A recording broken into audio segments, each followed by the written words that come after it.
Today, I'm unboxing the AGARO Regal Vacuum Cleaner, a compact and budget-friendly option for home and car cleaning. It comes with an 800-watt motor, multiple attachments, and a 15-foot long power cable for easy movement. But does it live up to its claims of powerful suction, low noise, and convenience? Let's find out. Opening the box, the first thing I see is the vacuum cleaner unit itself, which looks compact, lightweight, and sleek in black with red accent.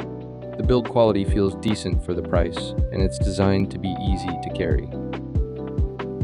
There are multiple attachments: a small brush head for dusting, a crevice tool for tight spaces, a pipe extension for extra reach.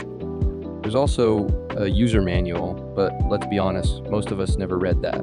Let's put it to the test with just the press of the power button. The vacuum starts sucking up the dirt quickly. It's definitely powerful enough for small cleaning jobs, but one thing I immediately notice is the noise level. Even though the box says low noise, it's actually pretty loud, which isn't necessarily a bad thing because it means the motor is strong. Once the dust container is full, it's time to empty it. There's a simple button release system to detach the compartment, and inside there's a sponge filter that helps trap dirt.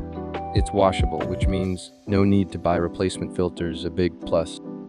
One thing I really like is the flap design inside the dustbin that prevents debris from falling back out. However, I did notice that fine dust sticks to the filter, so you might need to tap it a few times to clean it properly. After about 10 minutes of continuous use, the motor does get warm, especially near the handle. There's mention of auto power cutoff in the description, but I couldn't find any official confirmation of this feature in the manual. On the plus side, the 15-foot long cable is a lifesaver. You can move around freely without constantly switching plug points.